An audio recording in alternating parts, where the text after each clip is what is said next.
Hey guys, welcome back. Nah guys, kali ini gue akan nge-review film yang bergenre horor ya, biar bikin bulu kuduk kalian berdiri nih, yaitu The Toll. Film dirilis pada tanggal 30 Maret 2021 melalui DVD dan Blu-ray oleh Lionsgate. Oke, tanpa berlama-lama supaya kalian tidak semakin penasaran, yuk kita bahas alur ceritanya. Pada awal film kita ditunjukin dengan sosok abang driver online yang sedang mencari orderan penumpang di daerah sekitar Bandara Hamilton yang terletak di Kanada ya guys. Nah, si Doi lumayan juga banyak dapat orderan nih guys, tapi kelihatannya si abang kagak mau dah kalau penumpang itu cowok. Doi lebih memilih penumpang yang cewek. Maklum sih guys, nyari penumpang jam 2 pagi kan serem juga. Kalau dapat penumpang yang niat ngerampok kita gimana ya kan? Nah, si abang driver akhirnya dapat penumpang bernama Kemi. Langsung deh Doi pergi jemput di bandara. Setelah Kemi naik mobil, ternyata guys tujuan si Kemi ini lumayan jauh juga ya, sekitar 1,5 jam lah perjalanan di pagi buta. Dalam perjalanan, si abang driver yang ternyata bernama Spencer banyak bicara guys dan nanya-nanya ke Kemi seolah SKSD, sok kenal sok dekat gitu loh guys. Ya kan si Kemi baru aja melakukan perjalanan jauh tuh, apalagi pesawat Doi tadi mengalami delay, jadi capek banget Doi dan malas juga ngeladenin bicara si abang driver.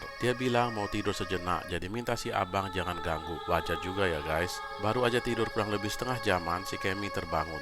Udah langsung diajak ngobrol lagi sama si abang. Dan dalam pembicaraan itu kita dapat mengetahui kalau si Kemi datang ke Hamilton untuk berkunjung atau liburan ke rumah ayahnya yang mempunyai peternakan di Hamilton. Tapi yang bikin gemes, si abang driver malah nyebut-nyebut kalau Doi suka ngeliat foto profil Kemi di aplikasi online. Buset dah, gimana nggak risih ya si Kemi, udah cewek sendirian di mobil, ketemu abang driver yang tingkahnya kayak gini. Agak takutlah Doi, apalagi si abang driver juga pakai ngajak Doi dan ayahnya ikut berburu sama dia di hutan. Udah gitu berburu pakai panah pula, bukan senjata api atau angin. Gila ya guys. Ya karena ngerasa kagak nyaman, si Kemi SMS bokapnya ngasih tahu kalau supir taksi online ini agak aneh dan menakutkan. Tapi guys, si bokap agak balas lah SMS si Kemi. Mungkin karena jam 2-an pagi, udah bobo kali si bokap. Setelah beberapa lama, si supir belok ke jalan sempit dan kecil. Kemi langsung sontak kaget dan negur tuh supir kalau Doi salah belok. Tapi Spencer bilang kalau GPS peta atau mapnya bilang menuju jalan situ dan memberikan HP-nya ke Kemi biar Doi sendiri yang ngecek. Setelah yakin bahwa GPS yang meminta si supir belok, Kemi langsung ngembalin HP Spencer dan perjalanan pun dilanjutkan. Nah guys, jalan yang mereka tembus ini gelap banget, kagak ada penerangan jalan sama sekali. Rumah-rumah pun tidak ada, seperti sawah dan hutan semua. Asli lumayan ngeri juga jalannya guys. Nah tepat jam 2.53 pagi nih guys, HP si Spencer mendadak mati dan tiba-tiba ada orang berdiri di depan mobil mereka. Spontan si Spencer menekan rempol. Si Spencer ngira ada orang yang Doi tabrak. Doi keluar untuk memeriksa. Anehnya guys, tidak ada bekas apapun di jalan. Bekas tabrakan pun tidak ada.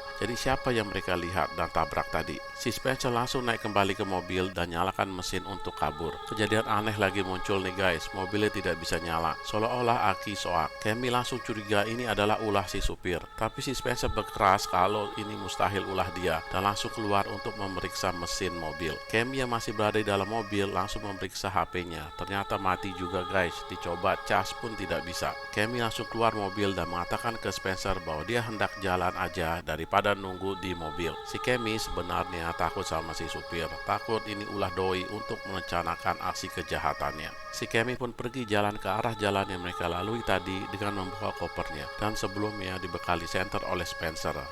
Baik juga nih Spencer. Dalam perjalanan yang gelap gulita tersebut, Kemi ngeliat ada banyak sekali pelang yang mengatakan dilarang masuk. Aneh kan guys, uang ini jalan kan baru aja dilalui, kenapa sekarang tiba-tiba ada pelang berdiri di tengah jalan? Banyak pula. Si Kemi bingung dan ketakutan, tapi Doi tetap tegar dan berjalan terus daripada nunggu di mobil. Setelah beberapa saat Doi berjalan, nah kejadian aneh muncul lagi nih guys. Ternyata Doi balik lagi ke arah mobil tetapi dari depan. Lah berarti Doi jalannya melingkar dong, karena bisa kembali lagi ke tempat semula. Padahal dia yakin tidak pernah belok sama sekali saat jalan tadi. Si Spencer juga bingung melihat kejadian ini dan nunjukin ke Kemi kalau tadi sepertinya ada orang yang menghampiri mobilnya dan menulis di jendela belakang mobil dengan tulisan tolong bayar ke petugas tol. Nah si Kemi langsung ngerasa ngeri dan buru-buru masuk ke dalam mobil. Si Kemi minta si abang driver untuk nunggu di luar biar aman. Gila ya, yang punya mobil siapa, yang disuruh nunggu di luar siapa. Pas di dalam mobil, si Kemi pengen mencari casan yang lain. Jadi Doi buka konsul box si abang. Selagi nyari-nyari, Doi nemuin foto-foto dirinya dan bokapnya ada di dalam konsul box itu. Sontak Kemi kaget dan perasaan takut yang luar biasa menghinggap dirinya.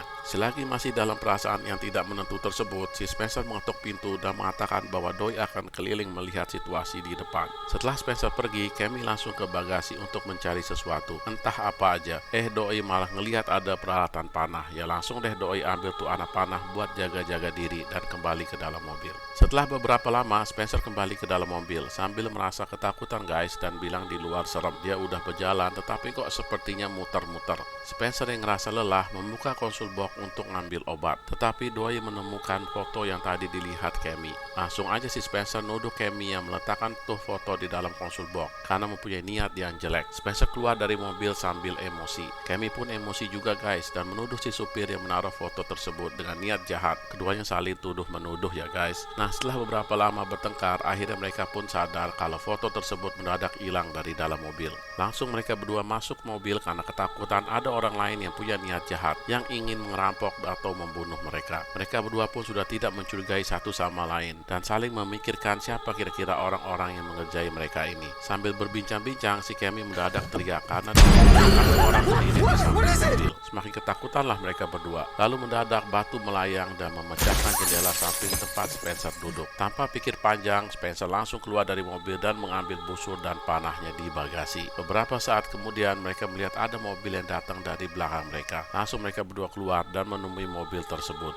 Mobil tersebut ternyata sebuah traktor yang dikendarai oleh wanita paruh baya guys. Mereka berdua pun langsung minta bantuan ke cewek tadi karena mobil mereka mogok dan sepertinya ada orang yang mau membunuh mereka berdua. Mendengar ini, sang supir traktor mengatakan kalau Doi tidak bisa membantu mereka sama sekali karena mereka bukan berada di alam ini tetapi sedang berada di alam Tollman, dan menjelaskan kalau si Tollman tidak akan membebaskan mereka kecuali mereka membayar biaya tol ke Tollman berupa darah atau kematian. Cammy meminta tolong agar Doi menghubungi ayahnya aja karena kelihatan si wanita tersebut kagak bisa ngebantu mereka. Nah, Cammy dan Spencer telah kembali nih guys ke dalam mobil sambil ngedumel bahwa tuh cewek tidak membantu mereka sama sekali, malah ngomong yang aneh-aneh. Mana percayalah mereka. Setelah lama berpikir, akhirnya keduanya memutuskan untuk berjalan ke tempat aneh yang mereka lalui tadi daripada duduk diam tidak jelas gini ya kan. Nah guys, dalam perjalanan di tengah kegelapan tadi, mereka melalui banyak keanehan seperti mendengar suara musik dari gramafon yang tiba-tiba muncul di tengah hutan, melihat ayahnya Cammy yang tergantung seperti pocong dan jatuh ke tanah. Sebelum menghilang, sang ayah berbisik ke Cammy untuk berhati-hati dengan Spencer karena dia yang melakukan ini dan akan membunuhnya. Selagi keduanya masih dalam keadaan kebingungan, tiba-tiba muncul sosok makhluk kayak berpakaian putih dan tanpa wajah gitu guys di belakang mereka. Spencer langsung memanah dan mereka pun berdua kabur. Oh ya guys, para Spencer tidak ngefek apa-apa ya ke makhluk kejadian itu. Mereka akhirnya tiba di sebuah rumah di tengah hutan guys, dan anehnya nih mereka berdua ngerasa seperti pernah melihat rumah ini tapi di mana gitu. Cammy dan Spencer akhirnya memutuskan untuk masuk ke dalam guys daripada mati konyol ketemu sama tuh makhluk kejadian di luar ya kan. Nah guys, anehnya di dalam rumah tersebut mereka menemukan ada beberapa TV jadul yang nyala dan sepertinya TV tersebut sedang menyuting posisi mereka secara live. Oh ya, di depan TV itu juga ada pistol guys, entah punya siapa. Dalam live TV tersebut, Cammy melihat si Spencer yang sepertinya mau nikam Cammy dengan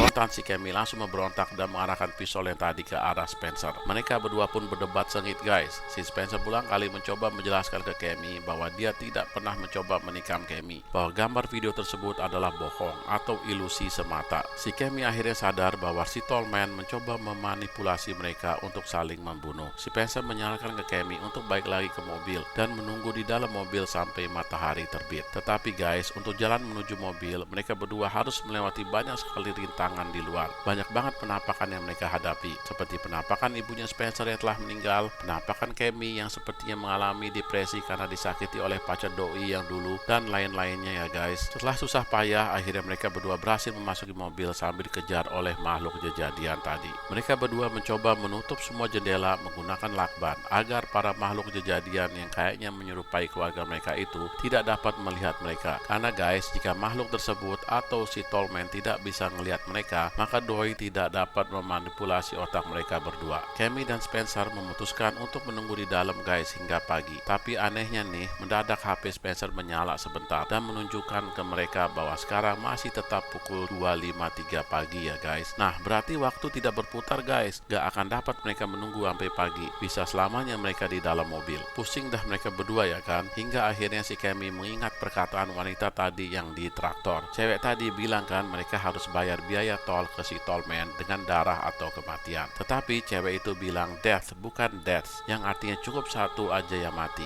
dan yang satu lagi bisa bebas hidup. Setelah mendengar ini guys, si Spencer langsung nunjukin jati diri aslinya bahwa si doi emang berniat tadi untuk memperkosa Kemi dan setelah itu membunuhnya. Asli parah banget nih Spencer, emang bener-bener psikopat. Pantesan aja si Kemi dari awal udah ngerasa ada yang gak beres dengan Spencer. Kemi pun tanpa pikir panjang langsung kabur guys dari mobil. Tapi ya nasib naas sepertinya menimpa Kemi karena si Spencer menembak Kemi dengan panahnya guys. Si Kemi pun tumbang dah. Nah, si Spencer ngira dia sudah terbebas dari kutukan si tolman. Ternyata kok belum. Berarti si Kemi belum mati dong. Doi pun berjalan menuju Kemi sambil menceritakan keinginannya yang tadi untuk memperkosa doi. Si Spencer pun juga ngaku kalau dia telah banyak memperkosa dan membunuh orang kayak Kemi. Dengan congak kemenangan, Spencer menghampiri Kemi. Ternyata si Kemi udah nunggu Spencer dengan semprotan merica guys. Langsung dah doi semprot ke mata Spencer. Setelah Spencer roboh nih guys, si Kemi menancapkan anak panah yang dipegang Spencer ke arah leher Spencer. Darah muncat kemana-mana guys. Si Spencer pun tewas di tempat. Emang karma ya guys, kerjaannya keji, ya wajar dong dapat karma mati yang mengenaskan. Si Kemi pun jatuh pingsan karena kelelahan dan karena luka juga sebelumnya oleh anak panah Spencer. Pas terbangun, si Kemi udah didatengin sama polisi dan bokapnya. Ternyata si cewek traktor tadi berarti menghubungi bokapnya Kemi ya guys. Jadi tuh bokap sama polisi pada datang ke lokasi TKP. Si Kemi pun akhirnya dibopong bokapnya ke mobil dan menuju rumah sakit guys. Ya itulah akhir cerita filmnya guys. Si Kemi selamat dan si Spencer nemuin karmanya dengan mati di tengah jalan di hutan yang kagak jelas. Ya lumayan lah guys nonton film horor di tengah-tengah film superhero yang lagi bejibun ya kan. Oh ya guys, jangan lupa juga dukung terus Filosofi Film ya dengan klik subscribe, like, and share. Thank you for watching and see you on my next video.